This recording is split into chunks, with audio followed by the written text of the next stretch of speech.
বারবার আমার ফোন কেড়ে নিয়েছে, আমি বারবার বলছি যে আমাকে একটু বাড়িতে বলতে দিন। এখনও পর্যন্ত এই জাস্ট এক্ষুনি ফোন দিল, কারোর সাথে আমাকে কথা বলতে দেয়নি। আমি বারবার জিজ্ঞেস করেছি আমার অপরাধ কী, পরিবার তো দূরের কথা, কারোর সাথে কোনো রকম কথা বলতে আমাকে দেওয়া হয়নি। এখানে পুলিশ অফিসাররা কোনো কথা বলেছে আপনার সাথে? কোনো জিজ্ঞাসাবাদ করেনি, একটা শব্দ পর্যন্ত করেনি, শুধু বসিয়ে রেখেছে। আজকের আন্দোলনটাকে ধ্বংস করার জন্য, মানুষের কণ্ঠরোধ করার জন্য আমাকে আজকে সারাক্ষণ বসিয়ে রেখেছে, সারাক্ষণ। হ্যাঁ, সেটা দিয়েছে তারা, আমি তো বলেছি সেই ব্যবহার।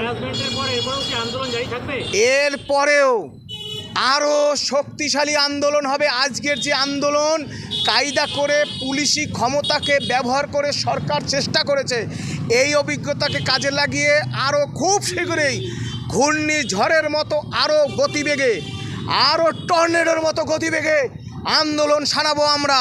বলে দিলাম, আমি ভয় পাওয়ার জন্য আজকে দেখে নিয়েছি সাক্ষাৎ মৃত্যুর থেকে ফিরে এসেছি, সুতরাং আমার ভয় ভেঙে গেছে। আমি আজকে বাংলার মানুষকে বলবো, আপনারা আমাদের পাশে দাঁড়ান।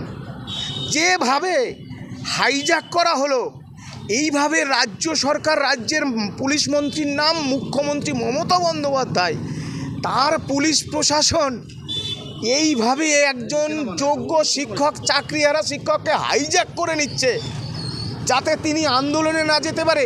এর থেকে লজ্জার, রাজ্যের মুখ্যমন্ত্রীর শাসনকালে আজকের দিনটা হচ্ছে সব থেকে কলঙ্কতম দিন।